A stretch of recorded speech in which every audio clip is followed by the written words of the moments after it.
आता त्यांचे समर्थक असलेले किंवा त्यांचा अभिनय आवडत असणारे लोक जे आहेत ते त्याचं समर्थन करतील की त्यांनी उचललेलं पाऊल कौतुकास्पद आहे, अभिमानास्पद आहे, न भिता त्यांनी हे पाऊल उचललं, याबद्दल कौतुक करायला हरकत नाही.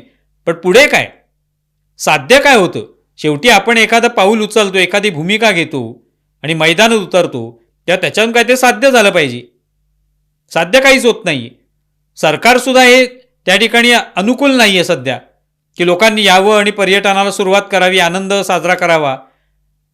कारण दुःखच एवढं आहे या सगळ्या लोकांच्या जाण्याचं की कोणी तिकडे आनंद साजरा करू शकणार नाही पुन्हा जाऊन. तेव्हा काही काळ थांबणं आवश्यक आहे. त्यानंतर मग पुन्हा जर पर्यटनाची संधी असेल तर मग पाहता येईल. दुसरी गोष्ट, या ठिकाणी अशी परिस्थिती आहे की आज भारत जो आहे तो काहीतरी कारवाई सुद्धा करणार आहे. तो काय नेमकी कारवाई करणार आहे माहिती नाही. सगळी जमवाजमव सुरू आहे, मीटिंग सुरू आहेत, सगळ्या राजकीय पातळीवर, सरकारी पातळीवर चर्चा सुरू आहे. काहीतरी होणार आहे, युद्ध होणार आहे किंवा आणखी काही कठोर पावलं उचलली जाणार आहेत. ती कशा स्वरूपाची असतील, काय होणार आहे तिकडे नेमकं, हे कोणालाही माहिती नाही.